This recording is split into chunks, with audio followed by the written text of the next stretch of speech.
디모데후서 1장 6절로 14절 말씀, 신약성경 343페이지 디모데후서 1장 6절부터 14절까지 같이 한번 읽도록 하겠습니다. 시작. 그러므로 내가 나의 안수함으로 뇌 속에 있는 하나님의 은사를 다시 불리듯하게 하기 위하여 너로 생각하게 하노니, 하나님이 우리에게 주신 것은 두려워하는 마음이 아니요 오직 능력과 사랑과 절제하는 마음이니, 그러므로 너는 내가 우리 주를 증언함과 또는 주를 위하여 갇힌 자 된 나를 부끄러워하지 말고 오직 하나님의 능력을 따라 복음과 함께 고난을 받으라. 하나님이 우리를 구원하사 거룩하신 소명으로 부르심은 우리의 행위대로 하심이 아니요 오직 자기의 뜻과 영원 전부터 그리스도 예수 안에서 우리에게 주신 은혜대로 하심이라. 이제는 우리 구주 그리스도 예수의 나타나심으로 말미암아 나타났으니 그는 사망을 패하시고 복음으로서 생명과 썩지 아니할 것을 드러내신지라. 내가 이 복음을 위하여 선포자와 사도와 교사로 세우심을 입었노라. 이로 말미암아 내가 또 이 고난을 받되 부끄러워하지 아니함은 내가 믿는 자를 내가 알고 또한 내가 의탁한 것을 그날까지 그가 능히 지키실 줄을 확신함이라. 너는 그리스도 예수 안에 있는 믿음과 사랑으로서 내게 들은 바 바른 말을 본받아 지키고 우리 안에 거하시는 성령으로 말미암아 내게 부탁한 아름다운 것을 지키라. 아멘. 오늘 우리에게 주신 디모데후서 1장 6절로 14절의 말씀을 묵상하고 또 하나님 앞에서 적용할 제목을 좀 정해봤는데 역시 조금 길게 됐습니다. 고난과 시련을 피하지 않고 그것과 함께 하는 이유는 주께 받은 아름다운 부탁 때문이다. 고난과 시련을 피하지 않고 그것과 함께 하는 이유는 주께 받은 아름다운 부탁 때문이다. 그렇게 제목을 정해 보았습니다. 마이크가 어떻게 잘 들리나요? 잘 안 들리죠? 어젯밤에 우리가 모이고는 조금 달라진 것 같은데. 네, 한번 만져주십시오. 오늘 말씀은 그 디모데에게 보낸 마지막 편지 혹은 뭐 유언과 같은 편지, 뭐 그렇게 말해도 별로 다르지 않을 그런 말씀입니다. 이 디모데에게 말한 마지막 얘기의 끝으로 바울 사도는 로마 감옥에서 세상을 떠난 것으로 우리가 기억하지 않습니까? 그렇다고 본다면 이 말씀의 내용은 굉장히 그 신중하고도 의미 있는 그 사역의 결론부고, 또 사랑하는 영적인 아들인 디모데에게 목회를 제대로 말하고 싶은 간절함을 가지고 기록했다라고 보는 게 좋고, 우리가 잘 아는 대로 디모데후서 후반부에 가면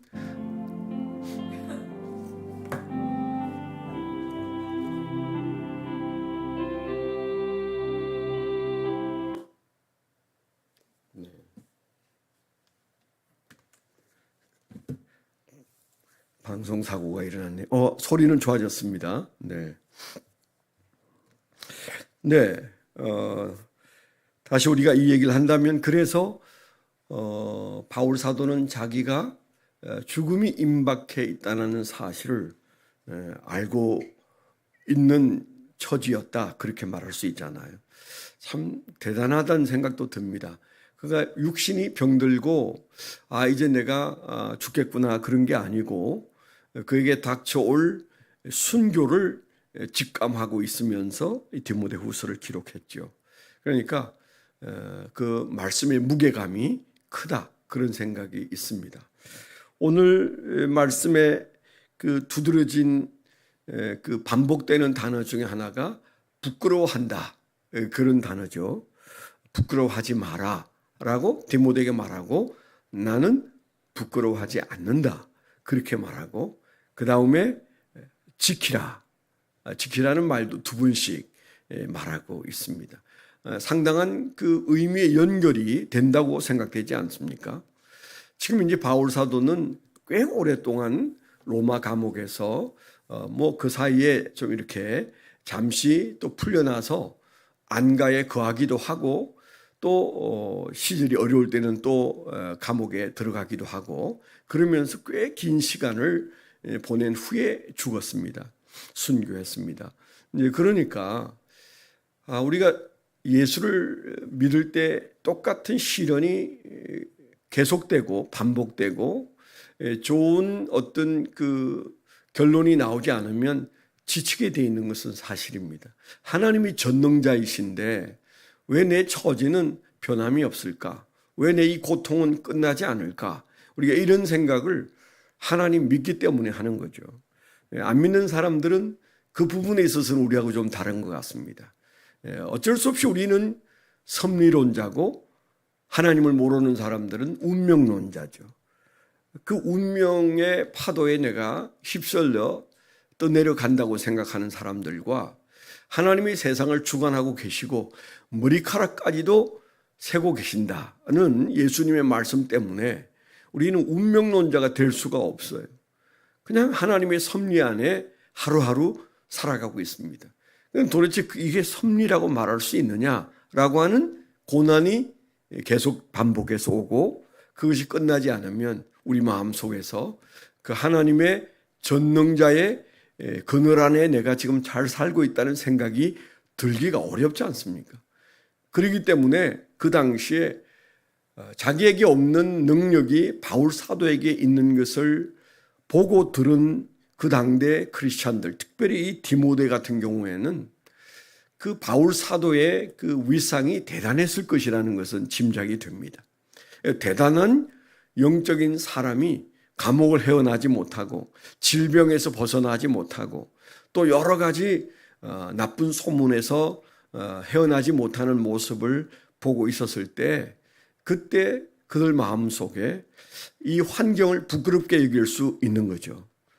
저도 그렇고 여러분도 그렇고 우리 환경이 어려우면 마음속에 그것을 부끄럽게 여기는 마음이 있게 돼 있습니다. 그걸 어떻게 우리가 받아들이고 해석할 것이냐라고 하는 것이 신앙이잖아요. 그런 면에서 바울 사도는 디모데에게 내가 이런 처지에 오래 갇혀 있고 이러다 순교하여 죽는 것에 대하여 부끄럽게 여기지 말라. 그렇게 말하고 나는 부끄럽게 여기지 않는다. 그렇게도 말하고 있는 거죠. 그게 그 신앙의 감정적인 한 단면입니다. 여러분 어떠세요? 뭐 하루에도 12번 바뀌는 우리 마음 잘 다스리고 사시는지 아니 뭐 다스리는 건 나중 문제고 그냥 이렇게 표면에 떠오르는 내 감정, 내 신앙 감정은 즐거움과 기쁨이 넘치고 그리고 자랑스럽게 여기는지 아니면 내가 하나님을 믿는데 내 현실은 좀 힘들다, 부끄럽다, 암울하다 뭐 우리가 이런 감정 중에 어디쯤에 우리가 서 있는지 자기를 보아야 합니다. 바울 사도는 디모데에게 나를 부끄럽게 여기지 마라. 내가 감옥에서 왔다 갔다 하는 이 긴 세월에 대해서 내 마음속에 예수 믿는데 또 저 능력의 종이 왜 저렇게 저기에서 벗어나지 못할까? 그런 마음을 갖지 말라. 그런 말을 해주고 있는 거죠. 그리고 본인 스스로도 나는 이런 모든 시련들을 부끄럽게 여기지 않는다. 그렇게 말하는 거죠. 그럼 도대체 그는 이 시련과 이 고난에서 그걸 피하려고 하기보다는 오히려 그것과 함께 하면서 그것을 부끄럽게 여기지 않는 이유가 뭘까요? 어디에서 그런 마음이 일어날까?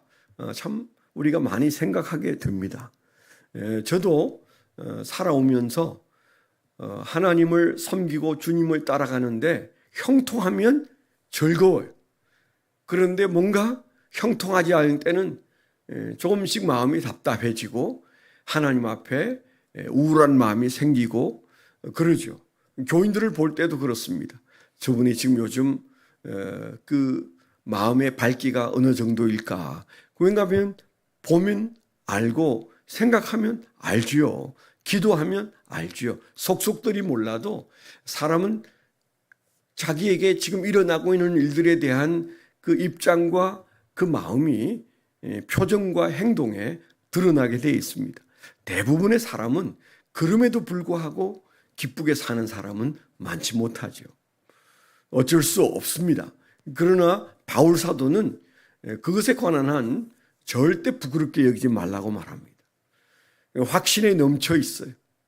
하나님에 대한 확신, 하나님의 약속에 대한 확신, 그리고 자신이 지금 현재 감옥을 들락거리지만 곧 그것 때문에 죽겠지만 그러나 자기가 붙들고 살아가는 이 사명, 이 복음, 그것이 가지고 있는 가치, 그 복음을 복음되게 하는데 내 고난이 쓰임새가 있다고 생각하는 생각이 거기까지 가니까 마치 우리가 음식을 먹을 때 그냥 그저 조리하지 않은 음식을 먹을 때는 잘 안 넘어가요.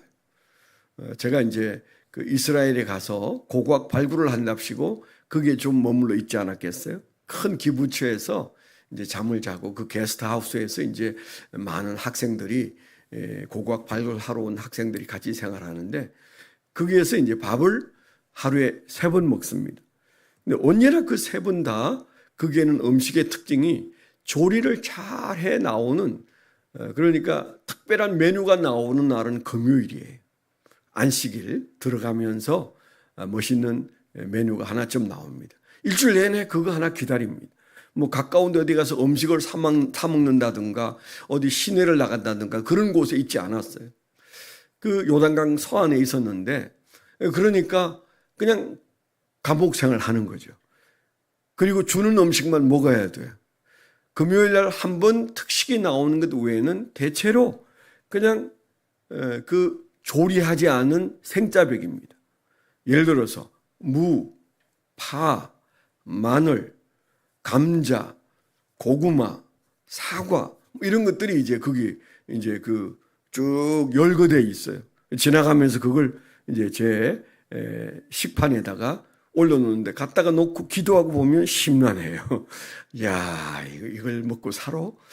그런데 그분들은 그렇게 먹고 사나 봐요. 그러니까 조리해서 먹는 것은 사치고 그냥 하나님 주신 것 그거 그저 조금씩 잘라서 그걸 먹는 것이 그들의 생활이에요.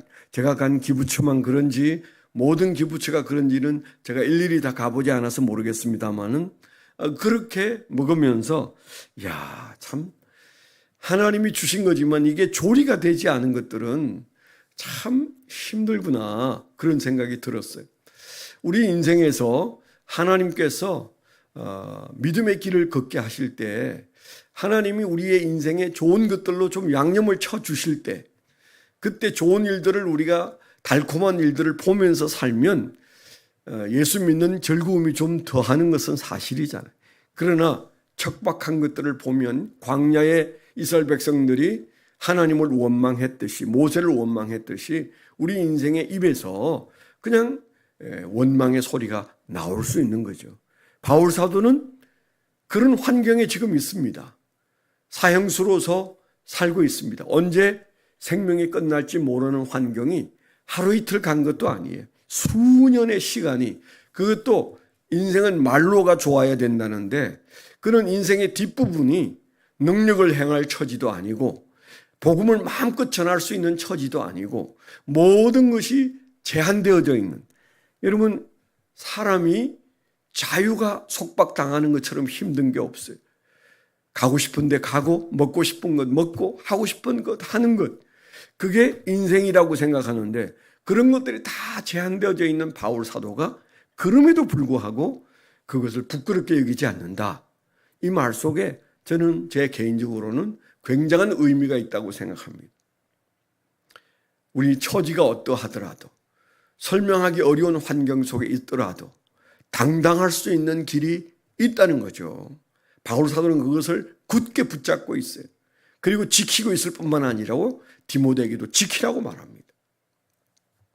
그가 지키고 있고 그리고 부끄럽게 여기지 않는 그가 붙들고 있는 게 도대체 뭘까요? 여기에 여러 가지 설명들이 있습니다. 은혜라는 단어도 나오고 복음이란 단어도 나오고 하나님을 알고 하나님이 나를 그렇게 이끌어 가심에 대한 확신도 내게 있다고 말하고 사랑과 능력과 여러 가지가 다 여기에 등장하고 있어요. 근데 그것을 가장 종합하는 가리키는 방향 하나가 있다면 그것은 복음이라는 생각이 듭니다. 오늘 8절에서도 뭐라고 말했어요? 그러므로 너는 내가 우리 주를 증언함과 또는 주를 위하여 갇힌 자 된 나를 부끄러워하지 말고 오직 하나님의 능력을 따라 복음과 함께 고난을 받으라. 고난은 곧 지나간다. 그렇게 말하지 않았어요. 내가 고난받고 있는 이 고난을 너도 받으라.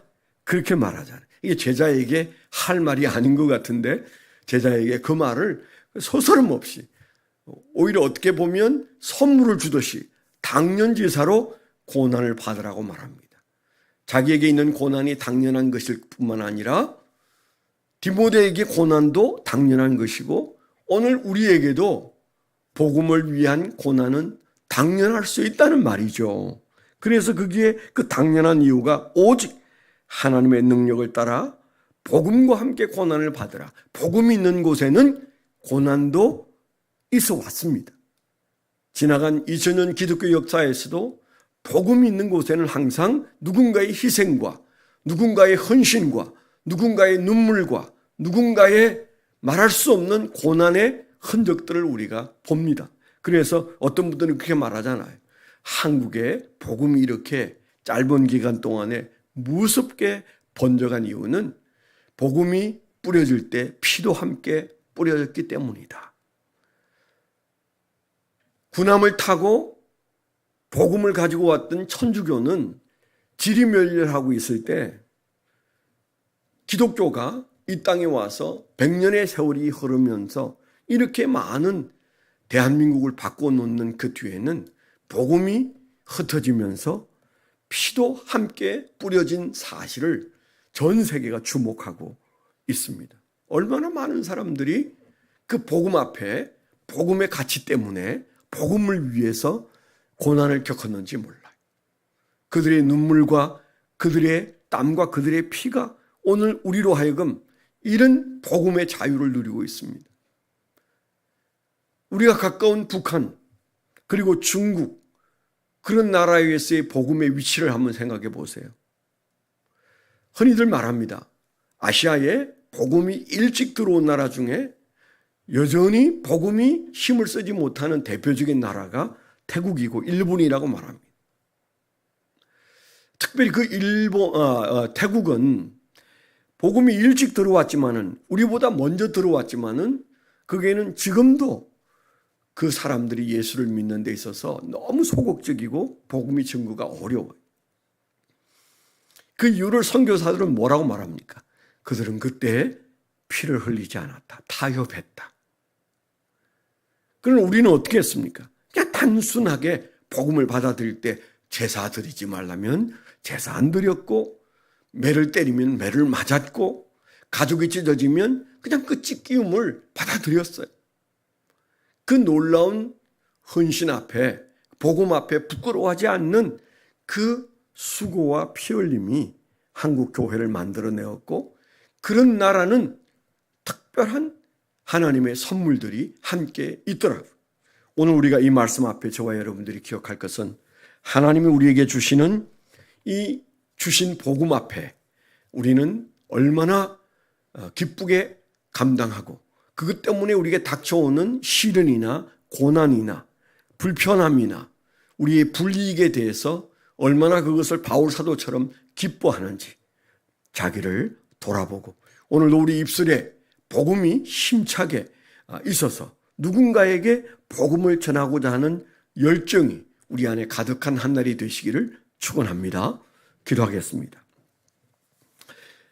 살아서 역사하시는 하나님 아버지, 바울 사도가 오랜 동안 감옥 생활하면서도 부끄럽게 여기지 않고 그 제자에게까지도 부끄러워해서는 안 된다고 말하고 오늘 우리에게도 하나님은 복음을 부끄러워하지 말고 복음을 위하여 지켜야 할 것을 지키는 참 믿음으로 살도록 우리에게 이 말씀 주셔서 감사합니다.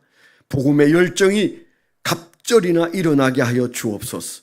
복음을 위하여 무엇이든 희생하고 받아들일 준비가 우리 안에 가득하여 이제 예수 그리스도를 증거하는 일에 거침없이 나아가고 용기 백배하여 외치는 하나님의 백성들이 되게 하여 주옵소서. 설사 바울 사도가 겪은 고난이 우리에게 올지라도 우리는 부끄러워하지 않는 종들이 되게 하여 주시옵소서. 오늘도 주여 우리가 주님의 진리를 증거하고 나팔 불 수 있는 기회를 허락해 주시옵소서. 예수 그리스도의 이름으로 감사하며 축원하며 기도하옵나이다. 아멘. 오늘도 열심히 기도하고 한 날을 승리하시기를 축원합니다.